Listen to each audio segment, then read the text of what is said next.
All right, gentlemen. So if you're watching this on Wednesday or any time in the future, you've already kind of learned what the unit circle is, what it's comprised of. Today, we're going to really focus in on this first quadrant and how we're getting these different measurements. So first and foremost, when we're thinking about a circle going all the way around, and we always start from this um, direction here. We always start on this part here. This is always going to be our 0 degrees.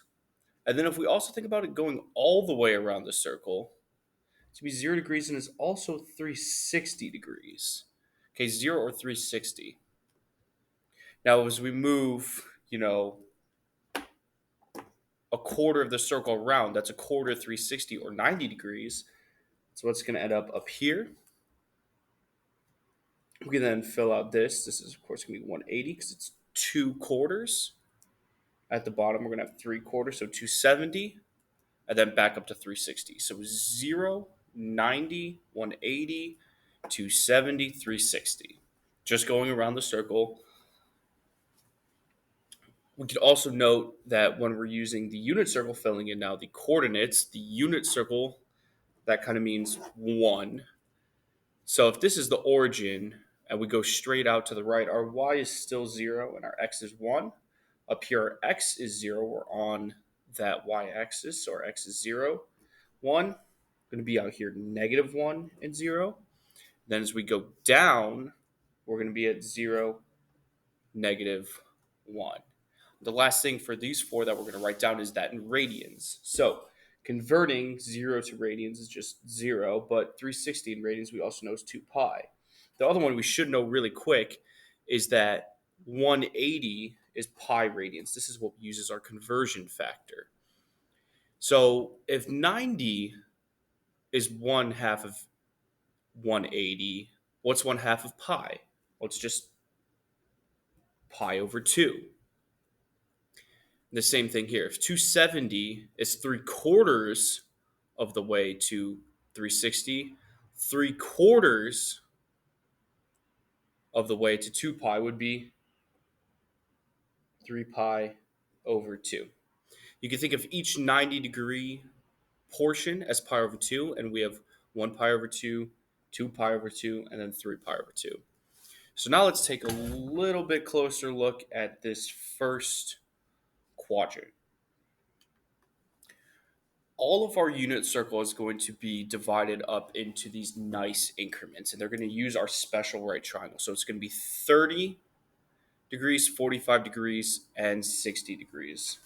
So 45 is always going to go in the middle, and the multiples of 45 are going to go in the middle. So, for example, over here is going to be a multiple of 45. This would be 135, but we'll get there later. In the first slot that's closest to 360 is going to go 30. So if we go 30 degrees up, then 45, and then lastly is 60 degrees. Now we just write in the radian equivalents. So what we can do is we could either use ratios to find this, or what we can do is we could go plug in the long way and convert from radians to degrees. I want to think about it like this. If 45 is half of 90, this measure has to be half of pi over 2. So pi over 2 times 1/2 or divided by 2 would just be pi over 4. If 90, or excuse me, if 30 is 1/3 of 90, then whatever's here would be 1/3 of pi over 2 or pi over 6. And then we could get 60. Well, what's 30 plus 30? It's 60. And pi over 6 plus pi over 6 is 2 pi over 6. So that's just pi over 3. Now, finding these elements is going to be what's a little bit tricky. And here we're going to kind of summon the um, our ever present 45, 45, 90 triangle and our other special right triangle. So if we have 45, 45, and because this is the unit circle, I need my hypotenuse, which is going to be essentially the distance to the outer edge of the circle, to be 1. And we found that last week on Friday, I had you solve for these triangles when our hypotenuse is 1. And we get that root 2 over 2 and root 2 over 2 for these legs. So what we can do is if we imagine, I'm just going to pencil this line in ever so faintly, that this is a triangle here from this middle line down and here, that this is a triangle. This line here, the hypotenuse, is going to be 1. This bottom line here is going to be root 2 over 2. And then this dotted line is also going to be root 2 over 2. What this corresponds to is our x value for this coordinate up here and our y value. So our x coordinate is root 2 over 2 and our y value is root 2 over 2. So that's a really quick and easy way to get those. I'm going to go ahead and erase these so we could go ahead and deal with our 30 and our 60. And we could do a very, very similar method to be able to solve.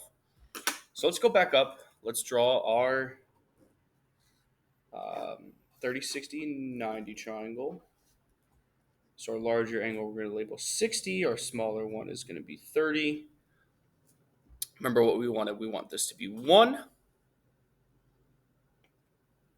And we're going to have one of our two sides. One is going to be root 3 over 2, which is across from our 60. So root 3 over 2 and 1/2. And the way that I remember this is just thinking about what the size of 1/2 and root 3 over 2 is. Root 3 over 2, remember, this is like almost 1 point, oh shoot, is it 1.7, I want to say? 7 times 1.7. No. Yeah, I think it's 1.7. So 1.7 over 2, and then 1/2 is just 1 over 2. So the bigger side has to be across from the bigger angle. The smaller side has to be across from the smaller angle. So if we draw our same triangle, this angle here is going to be 30. So across from 30, opposite of 30 is going to be 1/2. So 1/2. So I know that's going to be my y value. And then across from, because this is 30, 60, 90 triangle, this is 60. And then this is going to be root 3 over 2. So our x value is radical 3 over 2. And our y value is 1/2.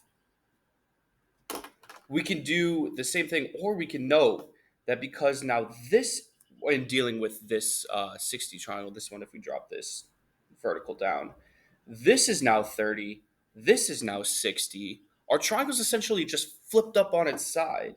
So if I erase these so we don't get all confused, this is now 60 degrees. This is 30 up here. Let's just get this out of here. Across from 60 is going to be root 3 over 2. And across from 30 is going to be 1/2. So our x value, 1/2, and our y value, root 3 over 2. So now we filled out this perfect first quadrant. Woohoo. We are almost, well, we're a little over a quarter of the way done with filling out our unit circle. Believe it or not, it does get much easier from here. If we know our first quadrant by heart, I have a ton of tricks to be able to fill out everything else really quick. So let's look at filling out this. Like I said before, in the middle is always going to be our 45. So if I just think 45 plus 45 is 90, plus 45 is going to be 135 down here, plus 45 is 180, plus another 45 is 225, plus 45 is 270, plus 45 is 315, and then plus 45 is 360. Now we're counting up by 30s or by 60s, depending on how you look at it. So 30, 60, 90, counting up would be 120. 120 plus 30 is 150. 150 plus 30, because all of these increments in between, so this one and then this one. So ignoring the 45s, those are all 30 intervals or 30-degree intervals. So I keep adding 30. So 210, 240. Add 30 to 240, I get 270. Add 30 to 270, we get 300. Add 30 to 300, we get 330. Now, if you notice, in the interior portions, so here, here, here, And here we always have a difference of 15 degrees between them. So if you don't have a difference of 15 degrees, we got something wrong. Let's look at radians. So radians is kind of the same thing. We're still counting up by that amount of radians. So let's do the easier ones. Let's do the pi over 4. So pi over 4, we have 2 pi over 4 up here. 2 pi over 4 just simplifies down to pi over 2. 3 pi over 4, that's not going to simplify. So 3 pi over 4. We have 4 pi over 4 here. So the 4's just cancel out. Down here, we're going to have 5 pi over 4. 6 pi over 4. That cancels down to 3 over 2. 7 pi over 4. And then we have 8 pi over 4. 8 pi over 4. So 8 over 4 is 2. So that's what that simplifies down to. I'm going to do the same thing, counting up by pi over 6. So pi over 6, we have 2 pi over 6, which simplifies down. 3 pi over 6, which simplifies down. 4 pi over 6, which simplifies down to 2 pi over 3. Go another pi over 6. We get 5 pi over 6. 6 pi over 6. Down here, it's going to be 7 pi over 6. 8 pi over 6. What does that simplify down to? 8 pi is 4 pi over 3, excuse me. 9 pi over 6 simplifies down to 3 over 2. 10 pi over 6. It's going to simplify down to 5 pi over 3. And then 11 pi over 6. So it's just a case of walking yourself around the circle, adding pi over 6 or adding 30 or adding 45 or adding pi over 4, and just simplifying. And we do need to have the most simplified version. If you put 10 pi over 6 down here, I'm going to mark it wrong. That's just how it is. That's just how life goes. So that is what is important there. Now, dealing with these other coordinates, what we can do is we could use our first quadrant, and I'm going to show you how to do that. Basically, what we're going to note is, and I'm just going to do this for the first one for simplicity's sake, this angle here is going to be 30, or pi over 6, but let's just call it 30. On this side, it's also going to be 30. We have a difference of 150 to 180, so this distance here is 30 degrees. So if this is still 1 and that's still 1, this distance is going to be the same as this distance. And that's important to note. And this distance is going to be the same as this distance. And that's very important to note. The only thing that's different is the direction. So my y value is still going up. My y value is still going up. So my y value is still going to be positive. But my x value is going left, so it's negative. So this is just negative 3 pi over 2, and then 1/2. And you're going to see how this negative goes and plays into the rest of these. I could draw this 30 and these lines out for all of them, but we can just note that in this top left quadrant, or quadrant 2, that all of our x's are negatives and our y's are positives, but it's still going to retain all of these numerical measures if we take the absolute value. So it's going to be negative root 2 over 2, positive root 2 over 2, and negative 1/2, and then positive root 3 over 2. We can do the same thing here to find these measures here, and I'll just write it out one more time. We know the distance from 150 to 180 was 30 that we just wrote, and we know that this distance from 180 to 210 is also 30. So we draw a triangle here, draw a triangle here. So I have one like this and another one like this. I know that the measures are going to be the same. So 30, our y value is still going to be 1/2. But since we're going down, it's going to be negative.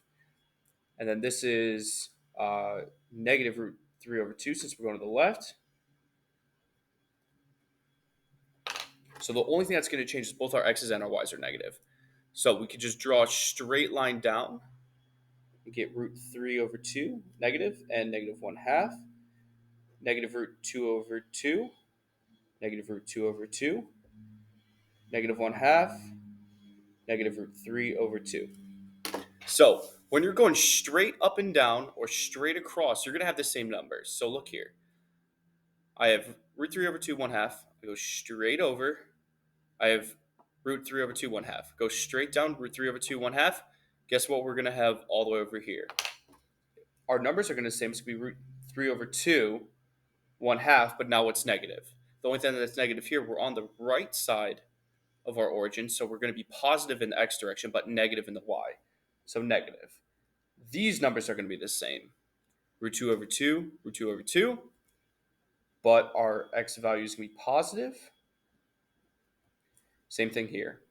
These numbers are going to be the same, but our x value is going to be positive.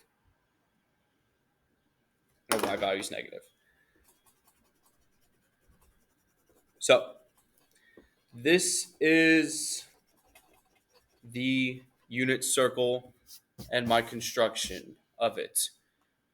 The unit circle is comprised, once again, of these special right triangles. So these are triangles that pop up a lot in real life and in these mathematical scenarios, and they have to do with time. And you're going to see that in future classes when you talk about waves and stuff like that, especially if you get into physics class. Oscillations, harmonic motion, so things that have a pattern, they go up and down, that sort of thing. So, and you can measure it like a fan blade I see in here. You can do it of a bouncing ball, pistons going in and out of their the engine and stuff like that. So this took a little bit more than 15 minutes. That is me explaining everything. You will be expected to do this in 10 minutes. Okay. There will be pop quizzes. 1,000,000% there will be pop quizzes. Okay. 10 minutes is plenty enough time. I could probably do this in 3. 10 minutes is plenty enough time. All you got to remember is if you can get this first quadrant down pat, you can find everything else using the strategies I taught you. So just adding 30 to get the decimal, or excuse me, to get the degrees, adding pi over 6 to get the radians, and then my strategy of going straight across to find the equivalent numbers. So root 3 over 2, 1 half, root 3 over 2, 1 half, and then making the appropriate one negative depending on which quadrant you end up in. So this is a very important topic for the next few weeks. You will be quizzed on it. We're going to have a test. It's going to be wonderful. I will say this is a very, very, very easy way to get easy test points. If you guys haven't done great on tests before, easy way to get easy test points. We're going to have 2 pop quizzes that will probably total 20 points in total. Then we're going to have another test. And if you know this thing by heart, you will ace it. And there's no ifs, ands, or buts about it. We're going to talk about using the sine function. So sine of theta and cosine of theta, as well as tangent of theta, using the unit circle soon. And what that basically has to do is, like, if I ask for the sine of 30, we're going to be able to use these coordinates to be able to tell what those are. So we're going to do that very soon. Anyway, have a good day. See you tomorrow.